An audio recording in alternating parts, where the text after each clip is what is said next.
in so many words, Lamar's like, I'll get to it when I get to it. I still don't get that. But I mean, Steve Bisciotti. not my money. Steve Bisciotti said he thinks it's Lamar thinking he's not deserving of it yet. That he needs to win a championship before asking for the bag like that. And he's I don't know. Again, a while. Huh? He's gonna be waiting a while. Why would you say that? I don't think they're as good as 8 other teams in the AFC. Which you would have said about the Cincinnati Bengals at this very point last year. We don't know. That's the beauty of this league is we just don't know, man. Lamar comes back, has an MVP season. They've drafted some kid 14th overall that's kind of a game changer. There's all of these receivers, all of them. They've got all of them. They could go grab one. In the run game, though, all their running backs are coming off of injuries. Maybe they'll be terrific. I don't know. You cannot say. I mean, the Ravens are absolutely an overlooked team because you're talking about pretty much every other team in the division because one won the conference. Well, one just signed Deshaun Watson. The other one is the Pittsburgh Steelers.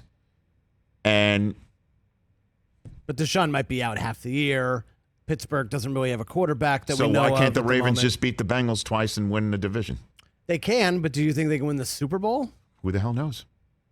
That's not an answer. But. How about this? It's not right now. You wouldn't they're not your top. They're not your top 5. It's not in April. They are not in my top 5 in the AFC. So that is correct. That's all I'm saying. I'm not throwing that is shade correct. or anything. But I would no, I know that. But I also Yeah. would never have put the Bengals in my top 5 on April 8th, 2021. That's true too. Ever. That's true. Never. Not even in the top 10. I wouldn't have put them in the top 10. Right. We didn't think Joe Burrow coming off a major injury and that Jamar, and we had no idea at this point. This point last year, like, are they going to draft the protector for Joe Burrow or give him the receiver that he knows so well? Like, that was the conversation. That was the drama nobody talked about last year because we were all so damn focused on who the Niners had traded up for and who the first 3 quarterbacks were going to take and what the Falcons were going to do 4th overall. Mm-hmm. And then it was, oh yeah, the Bengals going to get Joe Burrow back. Do you protect him or do you get the guy who can catch passes for him? And they got the guy who could catch passes for him, and that combination put him in a Super Bowl despite the fact that they couldn't protect him. You know what I'm saying? And so, but they didn't win the Super Bowl because they couldn't protect him. Ultimately, on the last play. Of but they wouldn't the game have got there for if it wasn't Cincinnati. the other guy. Correct. But what I'm saying is this scenario that I've all painted out, we could never have seen coming. And that's the beauty about the sport. Yes. So you can't say for sure Ravens are absolutely not winning the Super Bowl next year. That's what I'm saying.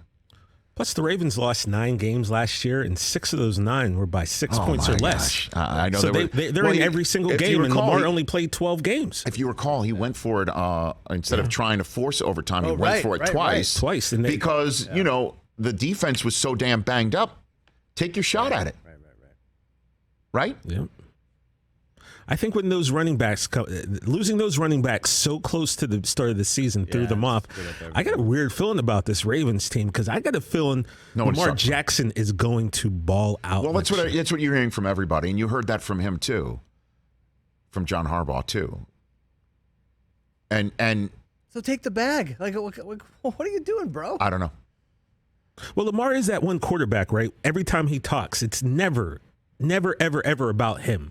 It's always about no matter what his game is, he throws it back on the team. He's a team-oriented player. It's a very weird in this me world today. But everything's about the team for him. So that sounds weird, Rich, but you might be right. He might think I don't deserve this, but he needs to get that money. Well, he does deserve it, and I think he knows he deserves it, but he's saying he doesn't deserve to be the highest paid guy or get this bag because he hasn't brought the championship there yet. And that's admirable, but and it's so off the chart. Like it's not. You can't even say it's unique. I mean, that's an understatement. You never hear that ever. And that's why it does not compute. But he also is a guy who, as you remember, is represented by his family, and he doesn't have an agent, and that was costing him in the draft. And, he drops all the way down to the end of the first round, and people were like, see, he did the wrong thing, except the Ravens came and got him. And eureka. Because you have a coach smart enough and a front office smart enough to do that. But you have a coach smart enough to say, okay, kind of not working out with Joe Flacco here. ran its course. We're going to change not only quarterbacks midstream, but the entire damn playbook. I don't recall another instance of that happening either. I think the only other one you could point to is John's brother Jim with Kaepernick, where you go from your, first overall drafted quarterback. Flacco wasn't, but he was a first-round draft pick for them. Midstream, let's go.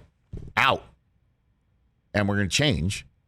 And, they haven't gone to the Super Bowl with Lamar yet like they did with Kaepernick.